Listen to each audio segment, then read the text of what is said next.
Hello. Good morning. I am most definitely still sick. I hope everybody is having a good week. It is Tuesday. Oh my God, it's only Tuesday. Excuse me. My cat is screaming, walking around the house yelling. I'm in here. Oh, cats are great. I hope everybody has had a good start to their week. I should have stayed in bed. But anyway, I have to get up for work anyway, so it doesn't matter. I was already awake. It's not like I could go back to sleep. I'm not very good at that. So a lot of stuff has happened over the weekend. And of course, there's always stuff going on. If you are familiar with the hip hop community, you may have seen that Little Durk was arrested for a murder for hire plot. His friend and somebody that was on his label was killed a few years ago. King Von, and the murder for hire had to do with the person that had killed King Von. Sadly, when it comes to hip hop and especially these drill rappers, a lot of them die. There's a few. I like hip hop, and I'll get into the artists and look them up and stuff, and like 6 of them are dead that I've looked up already, and that I had been following for years. Like, being a drill rapper is very dangerous because they don't just talk about it; they're actually about that shit. Like, they actually live that life. And Little Durk has moved out of Chicago, and even after he moved out of Chicago, I believe it was his brother that was killed. Let me see, brother. Was it his brother? Yeah. So his brother, Little Durk's brother, was murdered in 2021. So even being a celebrity, not living in the area, his brother was still murdered in 2021. They don't play in Chicago. These drill rappers are for real. And Little Durk got caught because they had a snitch in the group. And the funny thing is that when this guy initially got out of prison, Little Durk just gave him $50K for like getting out. And he's the person that turned him in for what happened. So here's a quick recap of everything that they know that has happened with Little Durk. Good morning, Poke Mom. I like that I've been home for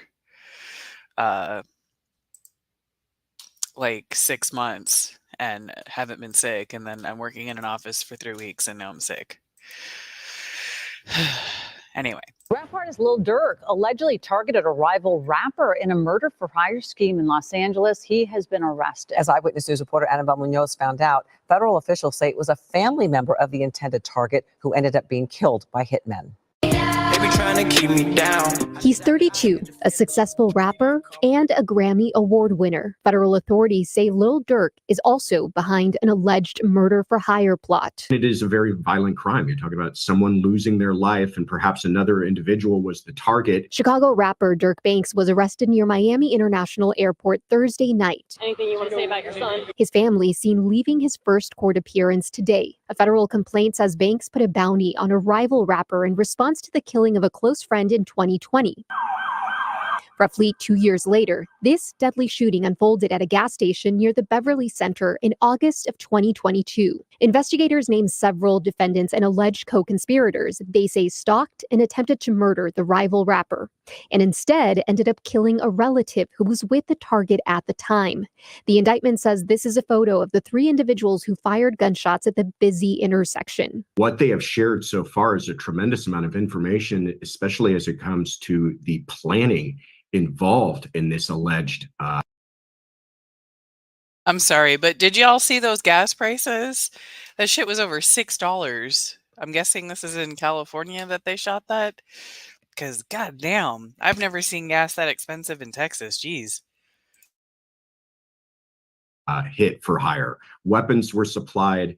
Ski masks were supplied. Those weapons were modified to make at least one of them an automatic weapon. Authorities say Banks flew into Los Angeles the day before the killing by private plane. They also allege the purchase of flights from Chicago to SoCal and a hotel reservation for the alleged co-conspirators was from accounts linked to Banks and his music collective OTF. Adding that around that time, iCloud records show that a phone number associated with Banks texted an alleged co-conspirator, quote, "Don't book no flights under no names involved with me." According to the indictment, Banks had made clear in, quote, coded language that he'd pay a bounty for the murder. Authorities arrested 5 defendants in Chicago Thursday morning and say the FBI learned Banks was booked on 3 international flights before his arrest. If convicted, Banks and the other defendants face a maximum sentence of life in federal prison.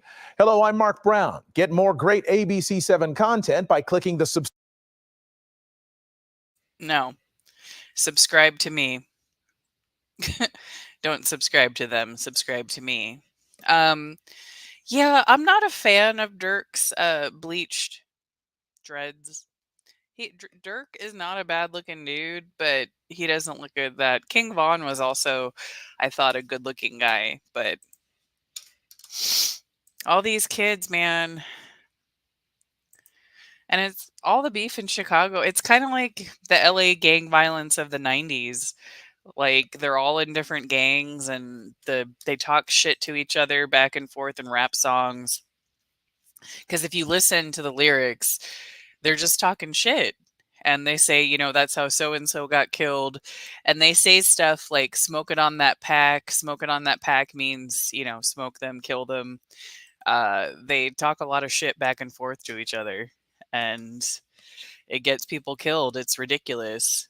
I mean, we've always had rap beef, but when it comes to drill rap, like it's for real, for real. So the WWE has had a sex abuse lawsuit filed. I shared this with Steve from Publicly Buzz since he's into wrestling, but can't say I'm shocked, sadly.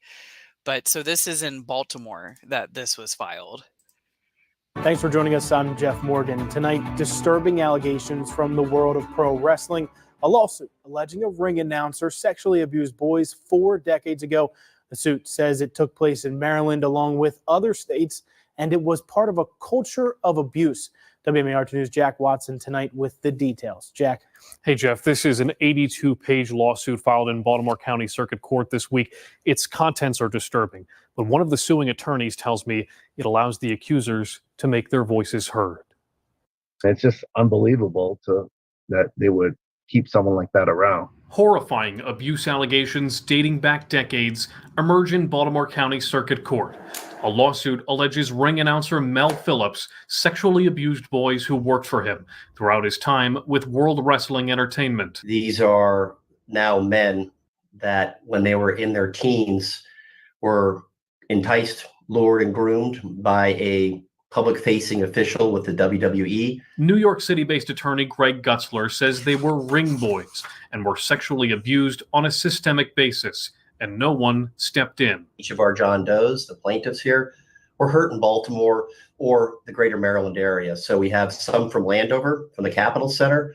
Most were from Baltimore, the Civic Center, and the Baltimore Arena, which it was known as. Phillips died in 2012, and Gutzler says this lawsuit is directed at WWE, Vince and Linda McMahon. Those were the people that were in charge. Those are the people that had the knowledge that Mel Phillips, Pat Patterson, and Terry Garvin were part of a pedophile ring within the WWE. An attorney for Vince McMahon provided the Associated Press with a statement, which read, quote, "We will vigorously defend Mr. McMahon and are confident the court will find that these claims are untrue and unfounded." McMahon resigned from WWE's parent company at the beginning of the year after a separate federal sex trafficking suit. Here in Maryland last year, lawmakers removed the statute of limitations on sexual abuse cases. Gutzler describes that as a window for John Does to have their voices heard. He tells me they want a jury to hear his team's evidence and deliver a verdict, so this can never happen again. Well, Gutzler tells me another John Doe signed up today and that several more are reaching out to him and could join soon, Jeff. He cast his ballot. Hold on. I am not ready. Not ready for that one.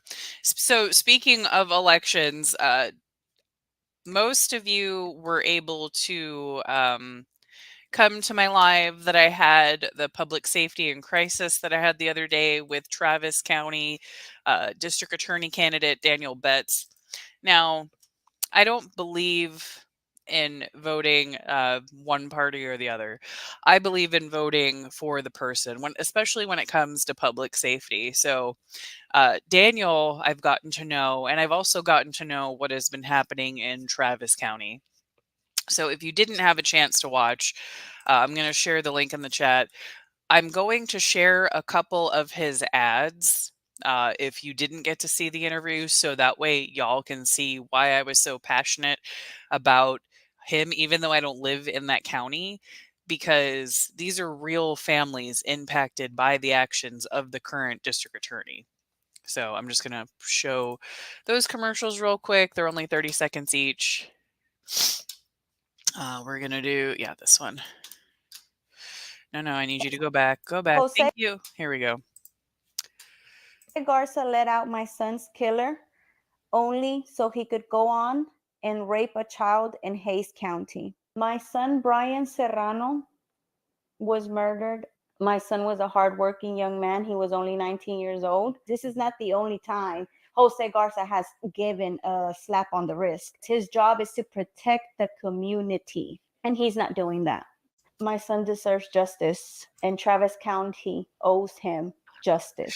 So I found out Daniel Betts, who is a criminal defense attorney, he defended Brian before for possession of marijuana. Stupid, right? Well, you should never get arrested for freaking marijuana. But the kid ended up getting shot before, and he survived. And the kid that shot him, the charges were dropped, and the kid was still threatening him. He was continuously threatening him, and they still dropped the charges.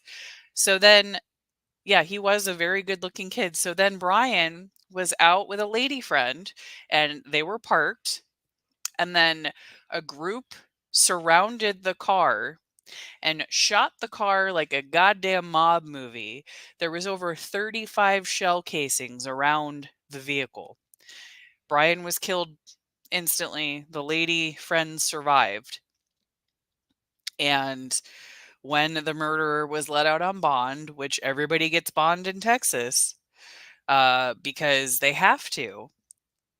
So unless we do a constitutional amendment, everybody gets bond. He went on to rape a child while out on bond. That's just one example. I have two other examples, but I'm going to break them up and show them throughout the show. So if you all know me, I hope that you know that my main concern is always going to be victims. Victims are my number one priority. Public safety is my number one priority. So I'm going to share their stories as much as possible. So another thing that y'all may not know about me, I have been an election poll worker. I have been an election poll worker more than once. I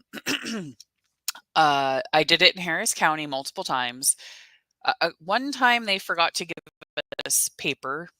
And this is during the primary. So they have the Democrat side and the Republican side, and they forgot to give our side paper. And thankfully, the other side gave us paper. And so during the primary, you have to ask people, are you voting Republican or are you voting Democrat? Because Texas is an open party state. You make that choice during primary. And people would get all weird. People would get all weird. Like, sir, I don't want to be asking you these questions. I have to ask you, like, have you not voted in Texas before? And like people would get so hostile.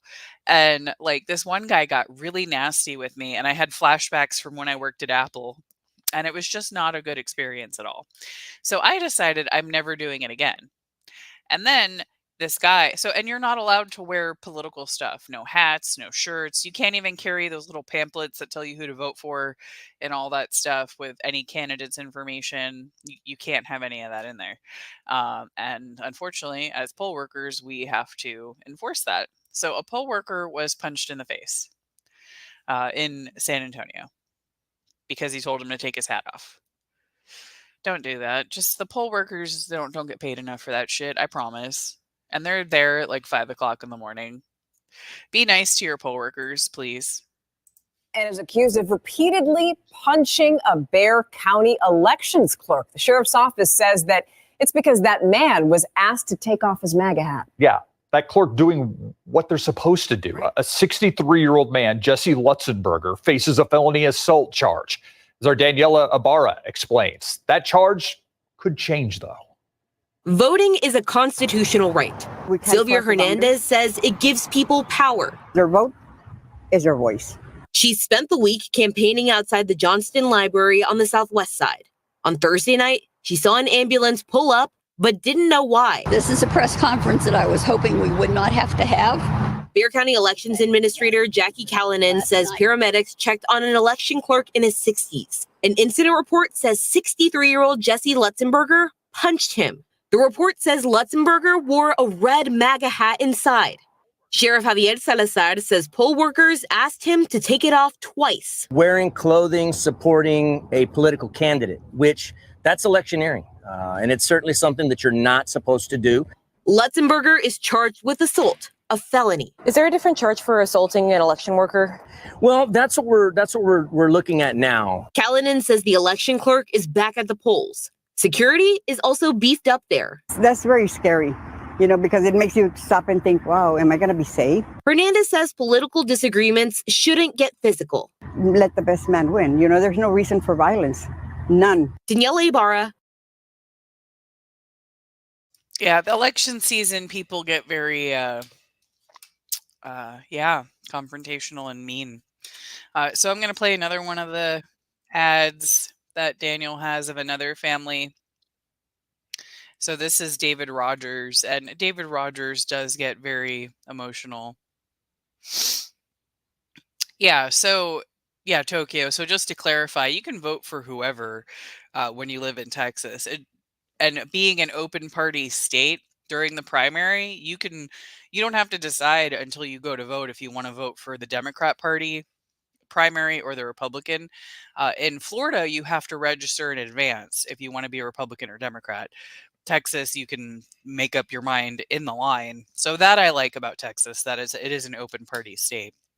You don't have to register party, which I think that really should be how it is. But anyway, so the other ad that I have is David Rogers, and David's son was also murdered. And he does get a little emotional during the talk, and I would hug this man if I met him and he would allow me. He just looks like such a sweet dad.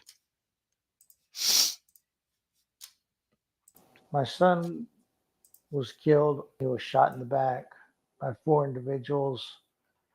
Jose Garza dropped the ball and let the killers go and didn't prosecute them.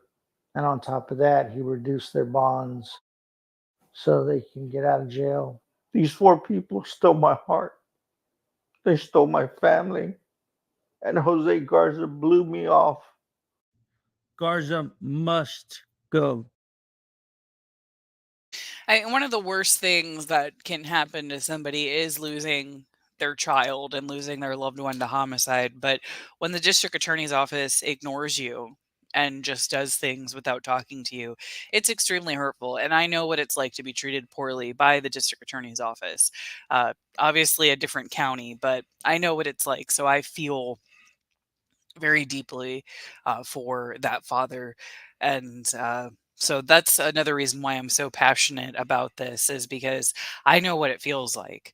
And even though I don't even live in Travis County, I'm going to make sure to spread the information. Oh my gosh, I'm so clogged. Ooh, so let me see. I'm just going to go down real quick. I want to show you guys this guy. Where is it? Did I not save it? Oh, this guy, armed with a sword, set a house on fire in Harris County. That's a lot to say. But yeah, he set his neighbor's home on fire and he had a sword in the hand while he did it. Yeah, so was this? Yeah, that's definitely Harris County. All right, hold on. I want to make sure that I show this video because I don't want to run out of time. This one I need to show y'all. New at 5 o'clock, a Katy area man is caught on camera dousing a neighbor's house with gasoline while wielding a sword. Yeah, part of what happened, caught on video. You see here, investigators say the man set 2 homes on fire, then threatened deputies. Jason Miles is live with new reaction from the neighborhood along Fry Road for us. Jason. Hey there, guys. Yeah, take a look here behind me. This is where the suspect is accused of setting one of those 2 fires. Today, he appeared in court for the very first time on charges of felony arson and other alleged crimes. Halloween decorations are up in many yards along Brighton Hollow Lane, but some say it was this neighbor's frightening actions that left them in fear. Most definitely some craziness. Jackie Gray's surveillance camera caught 46-year-old Fee Lee Den Wynn's alleged actions last week, when he's accused of pouring gas outside her garage while holding a samurai-style sword and smoking a cigarette. That's after investigators say he set this exterior brick wall on fire. You know, I caught him doing it on film. I come out, I confront him about it. He admitted, and then after he think that my house is going to burn down, I was able to contain the fire. He tried to come back, you know, with a sword to attack me. You set my house on fire? You can hear part of the exchange in this clip. Oh my God. I got my kids in the house. Before Gray runs back inside as Wynn sits in his driveway. He's also accused of setting fire next to another neighbor's home, 2 houses down from Gray. They shot this video of first responders on the scene, and this video of Wynn's arrest after he was tased for allegedly threatening deputies with his sword. I don't know what the situation is. It came out during Wynn's first appearance in court today that he has been diagnosed with a mental illness. He was given a total bond of $200,000 on felony arson, aggravated assault, and other charges. If you violate your bond conditions, just one of them, one time, I will zero bond you. I will never give you another bond, and you'll be in the Harris County Jail until your trial date or until your cases are resolved. Are we clear? Gray and others say they pray that Wynn making bond is not a possibility. I mean, I fear for my life, not only mine, my neighbors' lives.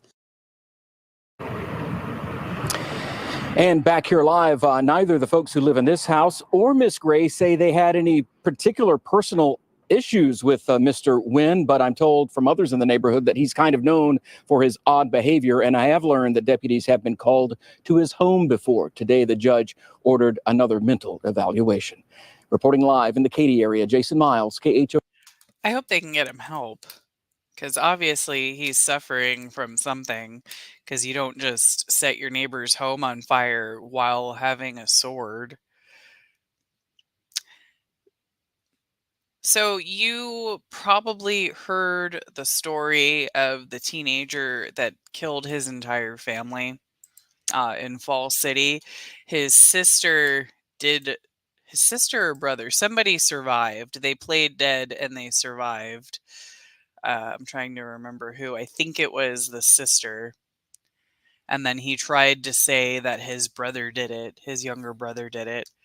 And this was a homeschooled family. Some of the neighbors were talking about how good the kids were and things like that. So I'm just going to play a quick clip. So this is Falls City, so the Seattle area. And after being charged on 5 counts of murder and 1 count of attempted murder, that teen suspect is booked and back behind bars. Thanks for joining us for Fox 13 News at 5. I'm Matthew Smith. And I'm Hannah Kim. We've since learned that his 11-year-old sister played dead after she says her 15-year-old brother shot her. She escaped and is now out of the hospital and home with loved ones. Fox 13's Alejandro Guzman has this story. That's something that's still up in the air. We have yet to see if the juvenile court is going to be handling this case or if the teen is going to be charged as an adult, something we won't even know until next June. Why? You're probably asking, what's taking so long? Well, prosecutors say they just got over 1,200 photographs from the Washington State Crime Lab, who is helping them process the forensics in this case. Now, we know that this has been a very lengthy investigation, and it will continue to be so. Your Honor, Mr. is now in the courtroom in custody. We've heard from prosecutors this case is very unusual to have these serious allegations against someone with no criminal history. The 15-year-old boy is accused of shooting and killing his mom and dad and 3 siblings, the youngest just 7 years old. It's a tragic case that's shaken the Falls City community. We previously heard he enjoys mountain biking and fishing, but given what we've learned in probable cause documents, the teen allegedly called 911 claiming his 13-year-old brother shot his entire family before committing suicide, going as far as investigators say placing a gun near his hand, staging the crime scene. His defense attorney, Amy Parker, says community members have attested to the teen's good character. He's been described as kind and caring, someone who has friends, who engages in pro-social activities, someone who's been a positive contributor to his community. The teen, not being identified per court order, is facing 5 counts of murder and 1 count of attempted murder. There was a domestic violence designation on each charge. Prosecutors making an amendment Friday saying it doesn't apply to his siblings. DV designation that was attached on the original information on counts 2, 3, 5, and 6 was done in error. The incident reported Monday shortly before 5 a.m. Given the number of forensic evidence and reports, the defense is eager to see more than a 3.5-page probable cause document. We would like to request that the respondent participate in a JJAT mental health assessment so that we can understand what his needs are while in detention. That was quickly objected by defense attorney. I did see family members in the courtroom, but we're opting to give them privacy during this very difficult situation. We know that this 15-year-old will remain here in custody until a decision is made. He's expected to be back in court next January. That's for a status update. Of course, Fox 13 will stay on top of this and bring you the very latest as we continue to learn more on this ongoing investigation. In the meantime, though, the King County Sheriff's Office will be hosting a community meeting for everyone in the area. That's happening tomorrow, Saturday, at the Snoqualmie Valley Alliance Church. Folks here can come and bring their questions and, of course, also have access to support anything and everything we learn. Well, I'm glad that they opted to give the family privacy. Thanks, I guess, media. That's nice of you. So, yeah. Thanks, media. I'm glad.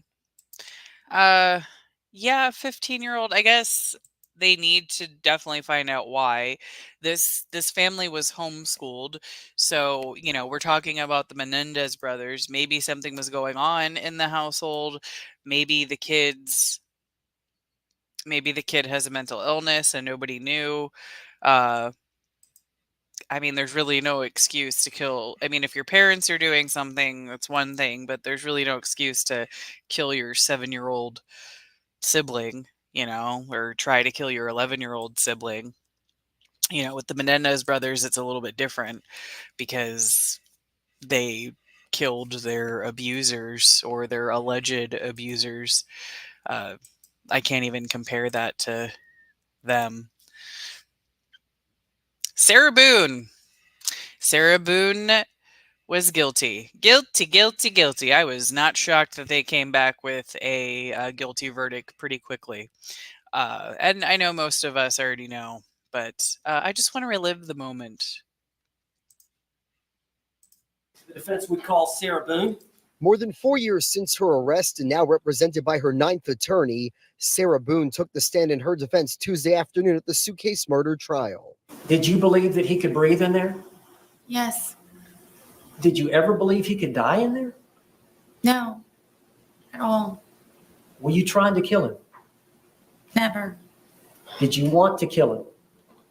I did not. The medical examiner testified on Monday that Boone's boyfriend, George Torres Jr., died of suffocation from a lack of oxygen in the suitcase. After the couple had been drinking wine on February 23, 2020, Boone says she was ready for bed. When she came down the stairs at their Winter Park townhome to find Torres Jr., got into the suitcase during a game of hide and seek. I zipped him up. We thought it was funny. And we're joking about how he was, I guess, small enough to fit inside of the suitcase. Boone told the jury after seeing Torres Jr.'s hand sticking out of the suitcase, she thrust a baseball bat at him until his hand went back inside. Want him to calm down? Yes, I wanted him to stop being angry because I know what it is for him to be angry. Boone says Torres Jr. threatened her from inside the suitcase. She testified he told her he was going to expletive end her. Boone's attorney James Owen asked why she didn't unzip the suitcase before going to sleep. Were you afraid? Terrified is more of the word. As long as he was in the suitcase, he couldn't harm you. Correct. Thanks for watching. Stay up. Well, that was a weird way to end it. And also didn't say anything about her being guilty. Like, why the hell was that the name of this? She's found guilty, but we're not going to mention that at all during this news broadcast. But yeah, guilty. Guilty, guilty, guilty. So guilty. And she deserves life without parole. She's insane, especially after watching some clips of the body cams and how she was with the cops and all that stuff. So another courtroom video, a man found guilty of murdering a teen has an outburst after he was found guilty, and he murdered the teenager over shoes and Yeezys, to be specific. And you know, Yeezys aren't, I don't think, can you still get Yeezys? Can you still buy them? Yeah, you can still buy them. I mean, they're like, depending on which ones you want, they're like $100, $150. God, they're so ugly. They're the ugliest shoes. Killed a kid over freaking sneakers. We began with the exclusive video you just saw, that outburst in court. The disturbance happened after that murder suspect was found guilty of killing a Miami-Dade high schooler over a popular pair of those Yeezy sneakers. NBC6's Jamie Garola joins us from the courthouse with a story you'll see only right here on 6. The jury had just handed down its verdict, and the family was giving a victim impact statement to the judge, calling the defendant a monster, when suddenly this happened.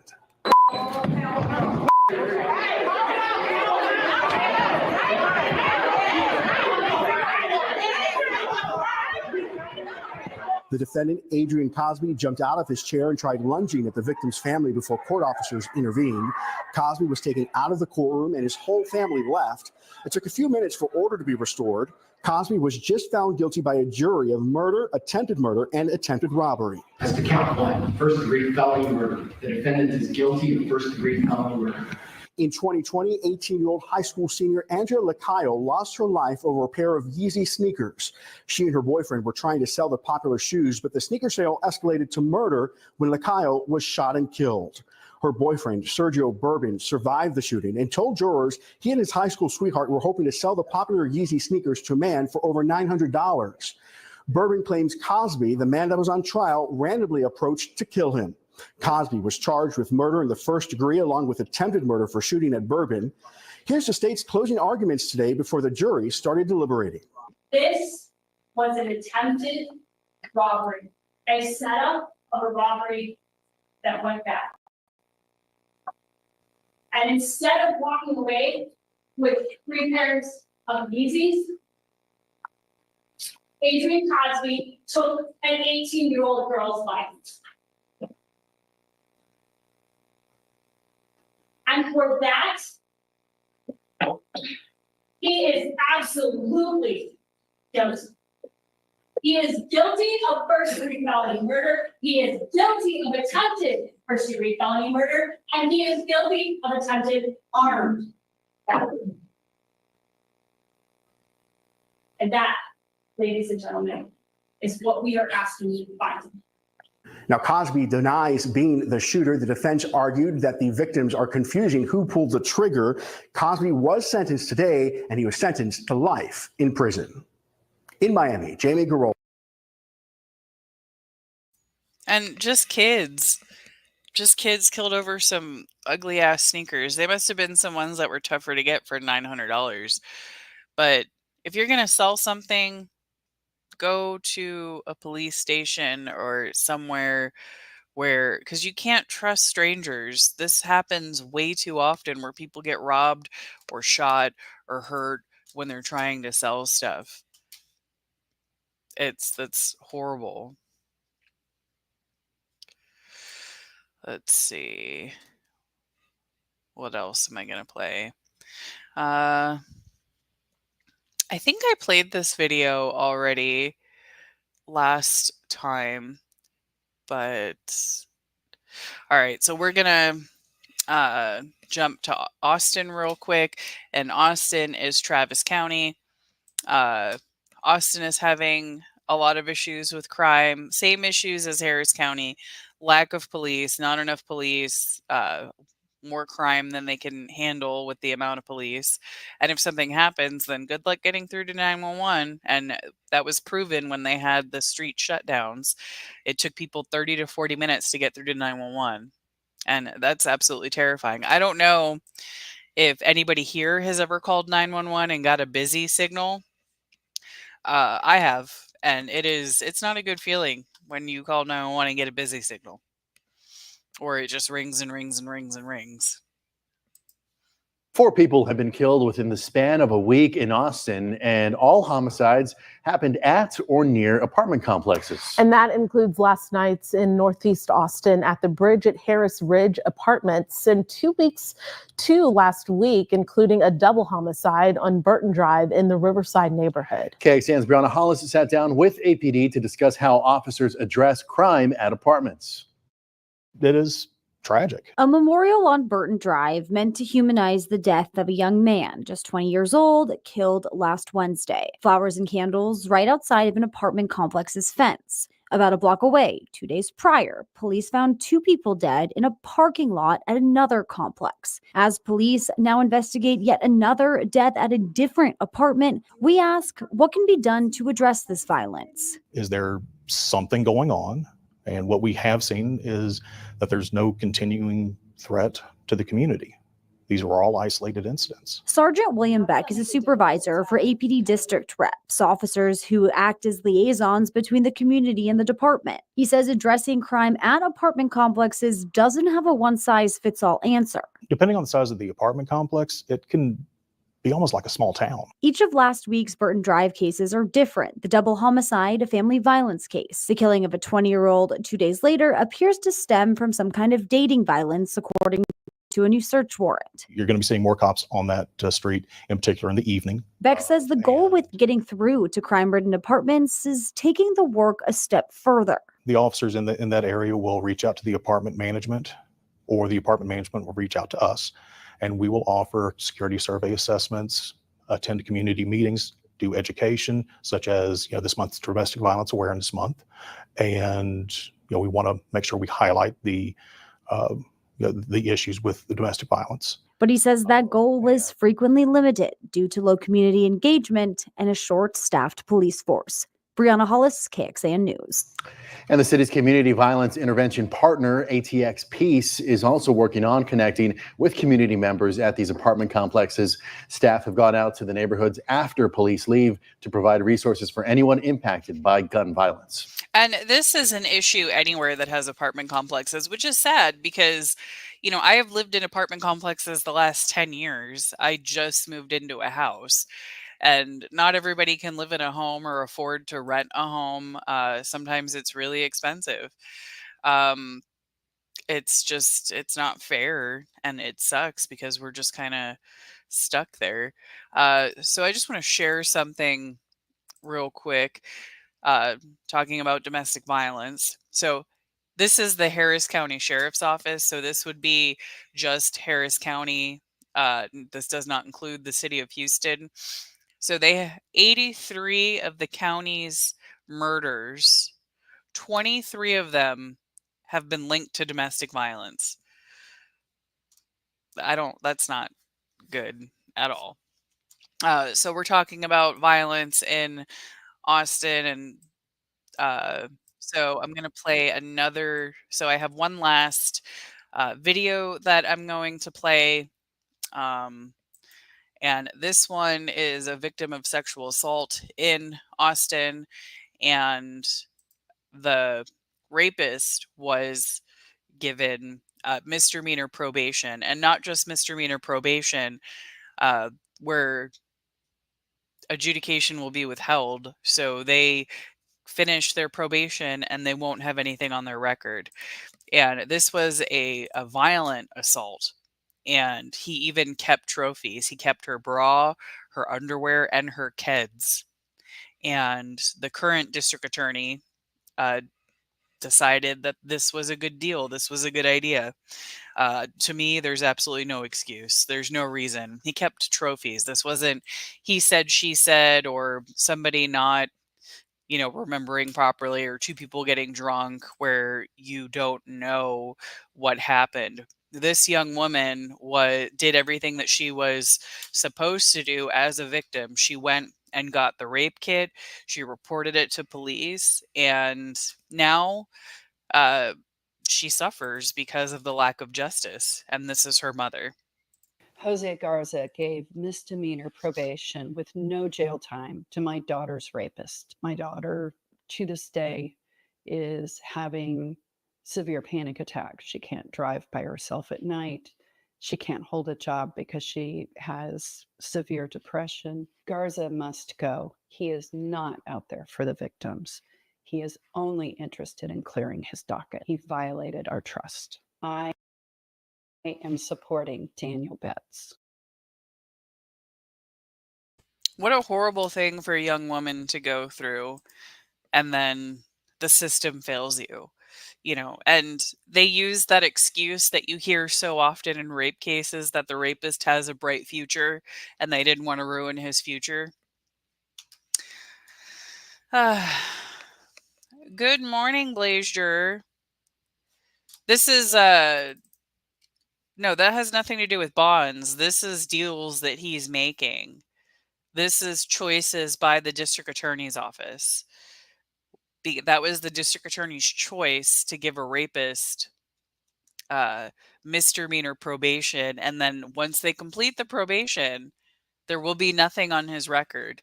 There will be nothing. Nobody will ever know that he was a rapist, and a rapist that kept trophies at that. So that makes me very angry. All right.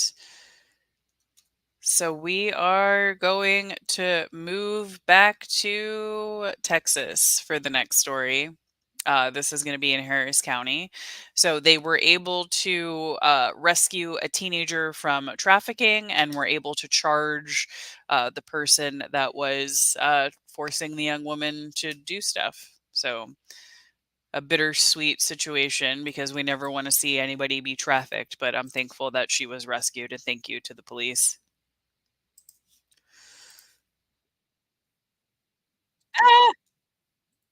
I need to share the right screen again. Come on, computer. Give me the green button. There we go. All right, hold on.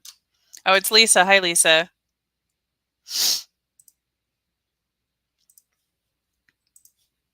Lisa keeps coming in here with all different usernames. I don't know who it is, but I'm nice to everybody. But I'll be extra nice to Lisa.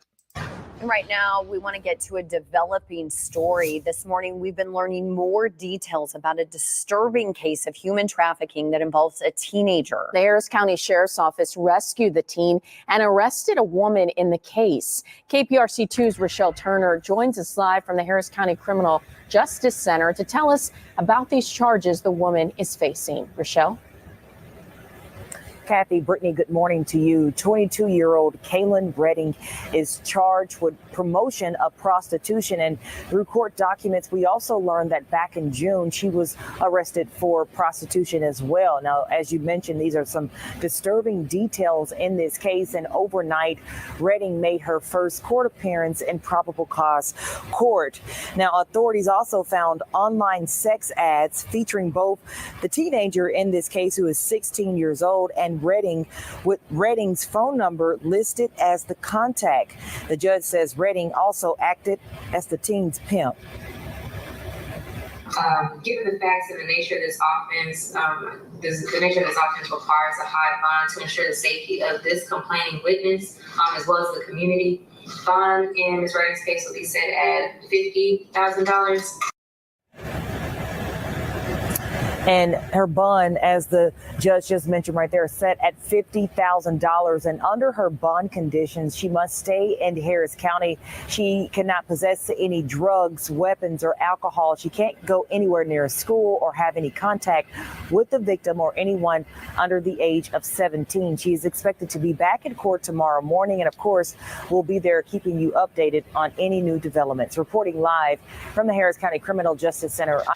How can you, as a woman, do that to another woman? And how are you 22 years old pimping out teenagers? That's crazy. So young and doing such horrific things. All right, and now we're moving to up north. So I have two stories from New York and then one in Philadelphia. So good times. So a 16-year-old was shot and killed in Manhattan, and then a man was attacked on the subway.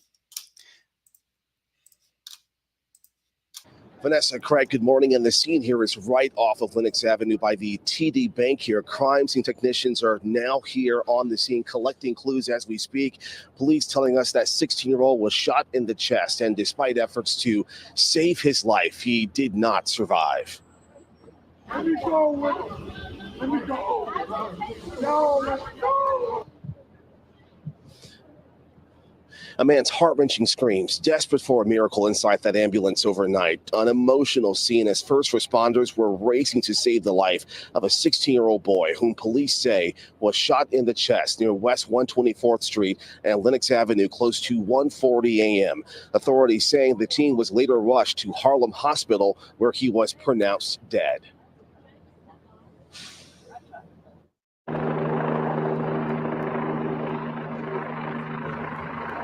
And up in the air and on the ground, investigators launching a search for at least two suspects. Police say it appears the duo got away on Razor scooters heading west on West 125th Street. Investigators combing the scene for clues, and behind crime tape, one white sneaker in view. Police also noting officers found at least 3 shell casings. Authorities were also seen examining one car with a bullet-shattered window on your screen. Back live here, as you can see, this area is now cordoned off with crime tape. Again, crime scene technicians are now here on the scene gathering evidence. Police are also working to learn the caliber of those shell casings found here at the scene. At this point, police saying no arrests have yet been made. This investigation here only just beginning, and very sadly here, a teen boy has been shot and killed in Harlem, where we are live this morning. I'm Justin Finch, Pix 11 News. Back inside to you. Also here tonight, we're here. Yeah, there's those damn scooters. Those scooters are caught or in so much crime. I mean, because the scooters are easy to use, or those electric bikes dip in and out. those scooters are a damn menace. Also here tonight, we're hearing from a man beaten on the subway in Soho with his own baseball bat. He says this attack came out of nowhere. And as CBS 2's Alicia Reed reports, police are still looking for the suspect. He just started going for it. Jarrett Adorno recalls the horrific train ride he experienced around 1:30 Monday morning. He says the suspect entered the 4 train at Spring Street. By the time the doors closed, he says the guy grabbed a plastic baseball bat from Adorno's backpack and started attacking him. I'm just over here blocking, doing the best I can, covering my hands, my face. A fun night out in the city with friends turned to horror on his way home. Although the suspect demanded his belongings, the 25-year-old says he managed to get away once the train doors opened at the Bleecker Street station. I had blood, like just stained all over here on the side of my face. He ran out the station and made it a few blocks to Prince and Green Streets, where a patrol car happened to be stationed. He was transported to a nearby hospital. Now left with bruising and swelling about the head, a broken nose, and dozens of stitches throughout his face. 4 different sets of dissolvable stitches, 8 here, 9 there. I have like another 10 right here. Despite this brazen attack, NYPD data shows transit crime is down 6% from this time last year. With everything that's happened, Adorno says he's happy to be alive. I didn't sustain any hemorrhaging in the brain, so I'm just happy about that. I just feel like I had an angel on my side. Now that Adorno can open his right eye, he says the internal swelling has gone down. Now doctors do anticipate he will make a full recovery. In the meantime, no arrests have been made. In Soho, Alicia Reed. I like that he did the interview in his pajamas, his Cookie Monster and Guinness pants. All right, so just a couple more videos, and then we're going to get out of here. I need to shower, and hopefully that helps. I feel like my congestion's breaking up a little bit. Yeah, what bothers me the most about the crime statistics that we see so much is that they're comparing the year prior, but pandemic. Let's see, where's my camera? Pandemic, we were here, and then we went here, and then it's been very slowly dropping off, and even some years it's going up and then back down. So it might be down 6%, but it's still higher than it was in 2020, or yeah, prior to the pandemic. And I really wish that we would talk about that more, because crime might technically be it's going down, but it's kind of like when they talk about inflation. Oh, it's gone down this amount. Yeah, but from what? From what? So in Philadelphia, and this has been an issue in most major cities with those car meetups and where they shut stuff down. I hate that shit. I used to be involved in car clubs back in the Fast and Furious days, but we were never assholes. When we did stupid shit, we went out in the middle of nowhere. More arrests in last month's chaotic car meetups in Philadelphia. Authorities took 2 people into custody today, including the Bucks County man they say played a pivotal role in organizing the illegal gatherings. It is Friday afternoon. I'm Brian Taft. And I'm Sarah Bloomquist. The big story on Action News is the continued crackdown on those responsible for the car meetups that have plagued Philadelphia's streets. The last one at the end of September caused thousands of dollars in damage and left 1 police officer hurt. Action News reporter Annie McCormick joining us live at Philadelphia Police Headquarters now with details on the arrests today. Annie. And Brian, police are saying that there are more arrests to come. Today, they made 2 arrests, including arresting the man who they say played a significant role in organizing the meetups. 21-year-old Joseph Kavanaugh now in police custody after an early morning arrest at his Levittown home. Police say Kavanaugh was a promoter of the dozen or so violent and illegal car meetups that drew hundreds of participants to Philadelphia September 21st to 22nd. This is a very significant arrest today. He's pretty much the top of the organization when it comes to planning the event. The meetups ended with thousands of dollars in damage and a police officer injured. They spanned across the city from the Northeast to South Philadelphia and ended with more than 100 vehicles drifting at City Hall. Police have made 8 arrests so far in this case. Also today, police arrested 20-year-old James Hare, who lives in Northeast Philadelphia. Police say he was a participant. And 2 weeks ago, 18-year-old Shane Thomas was arrested in Plymouth Township. Police say he's the one in a banana costume at the event. In this video, which is also part of the investigation, investigators say Thomas is seen damaging at least one police vehicle. There's going to be consequences. If you're coming into Philadelphia, I'm telling you now, this is going full throttle, and we're not letting up, and we're a month into it, and we're still making arrests. Now, Kavanaugh faces the more serious charge of aggravated assault, but both men also face a slew of similar charges, including fleeing police, risking a catastrophe, and reckless driving. For now, reporting live outside of Philadelphia Police Headquarters, Annie McCormick, Channel 6, Action News. Sarah and Brian. Yeah, significant arrest today. Annie, thanks so much. Risking a catastrophe? I didn't know that was a charge. That's interesting. All right, so the next story is Ohio. An Ohio woman destroyed $1,000 worth of somebody's Halloween decorations. Don't be a hater. I'd be so mad if someone did that. In my neighborhood, people are going all out, and it looks fantastic. I have my Temu decorations outside, so they did not cost $1,000, but I would cry if somebody destroyed them. Caught on camera in Toledo. Look at this. A Halloween display destroyed. The video from neighbors shows this woman causing an estimated $1,000 in damages. Unbelievable. This all happening around 10 a.m. yesterday, and many are wondering why. Reporter Tony Geftos has a look at that video and the suspect who is facing criminal charges. Throwing, tripping, trashing a Halloween display. Video from multiple neighbors shows a woman hitting and tearing down the haunted setup in front of a home. They said that somebody was in our yard and destroying all of our decorations. It happened Monday, October 7th, starting at about 9 in the morning.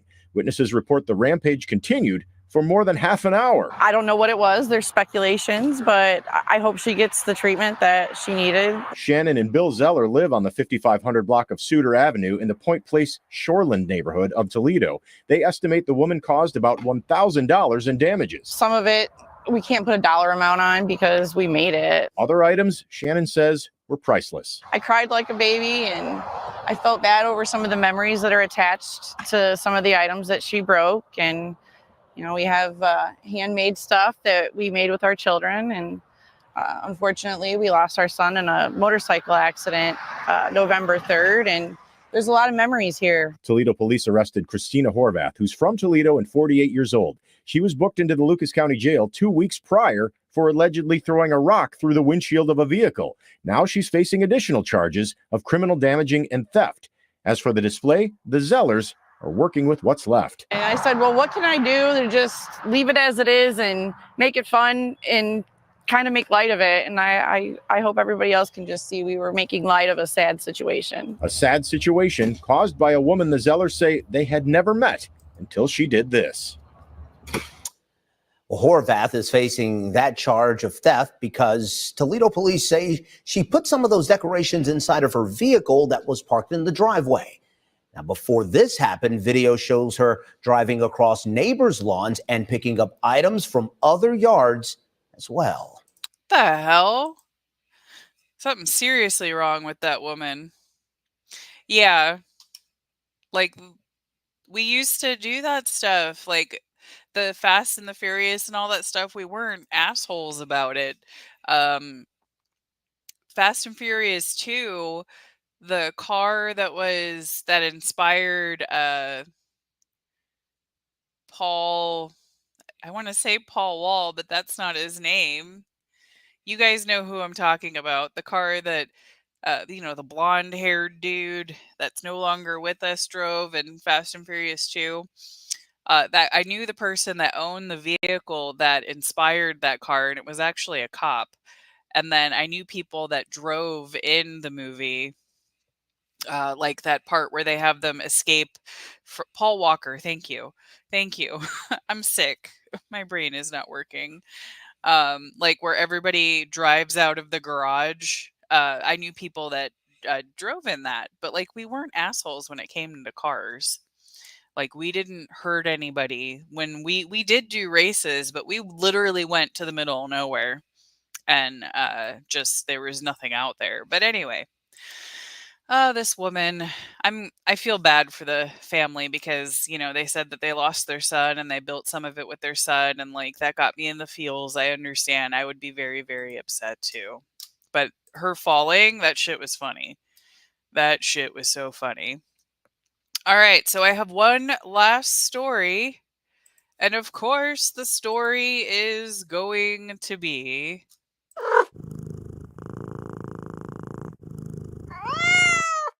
I was running 155 miles.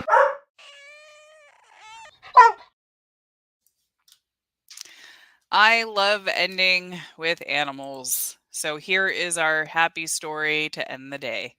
I was running a 155-mile, 250-kilometer race in China when out of nowhere a little dog started to run the race and she would choose me out of all of the other runners there. I would just look down and see Gobi running beside me, tail wagging, tongue hanging out like a big smile on her face. We would sleep in tents at night time. She would often come back into the tent and I could feel her sleeping next to me and I'd usually wake up with her right in my arms there as well. Gobi ran 80 miles of the race, so pretty much half of the race. There was a few days that Gobi couldn't run, baking hot conditions. And she wanted to run those days because she wanted to be next to me. But the thing is, if she'd have run them, she wouldn't have survived. So at times during the race, I would go to help Gobi, sacrificing myself. I love animals, but it goes against everything I'm there to do, trying to win the race. I look at her and she's staring at me with this love in her eyes. And I realized there was more to winning and this dog and I were really meant to be together. I'm going to look after this dog for the rest of my life. After the race finished, no one ever came forward saying, no, I'm missing a dog. I decided that I'd like to take Gobi home with me back to Edinburgh in Scotland, but she was a stray dog, so she needed to be taken to the vet and I couldn't stay in China. So a lady said to me, I'll take her to the vet, we'll get the blood tests done and then we'll send her to you. Weeks and weeks and weeks go by and then the lady rings me and she says, I'm really sorry, mister, your dog Gobi's gone missing. I don't know where she is. I can't look for her. And she hung up the phone. I've arrived in your room, Chief. I decided to fly all the way back to China, set up a search and volunteer team looking for the dog with the help of hundreds of people throughout the city of over 3.5 million people. Looking for Gobi, needle in the haystack. Day 2 of trying to find Gobi. And I've been out handing these since 6 o'clock this morning. Day 3, finding Gobi's done. No luck today. We search and search for days and it leads into weeks. And then we receive a phone call one day from a man and his son who'd been walking through a park when they'd noticed a little dog following them that looked like the dog in the posters that we've been putting up all around the city. They take the dog home, they ring and say, hey, come round to our house. I race round to their house and I walk in and there she is. As soon as she sees me, she comes running towards me, jumps up in my arms, starts licking my face. Gobi had been found. 真的是，你看看，我刚才照半天了过来，可舒服了，你看它，哎呦天哪！ She's used to the finer things in life now, but yeah, she likes to go outside and get muddy and get dirty, run around and be a dog too. I'm very lucky I get to spend every day with Gobi. Something I really like to do is just hang out with Gobi and just sit in a field or a park and just enjoy each other's company. Gobi's story has touched people around the world. We wrote a book called Finding Gobi, sharing the story of finding Gobi. Gobi doesn't run so much anymore. She's a little older now. We think Gobi is about 10 years old. Gobi was about 2 years old at the race when Gobi was taken to the vet to have the blood test done. The vets looked at her teeth. They thought she was between 2 and 5 at the time. So I went with the age 2 so she'd live longer. I don't know why she chose me. I was very fortunate. It was one of those miracle experiences, I guess. We only have one of these in our lives. This was my moment with the dog.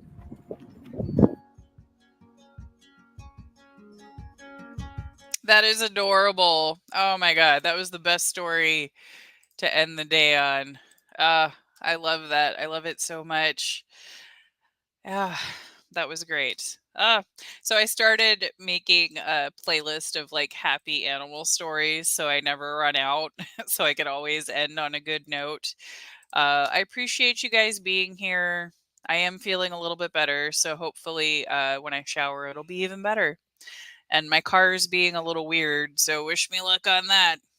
old reliable has been chugging along, even though 2 mechanics didn't want to work on it because it's got yeah, it's got issues.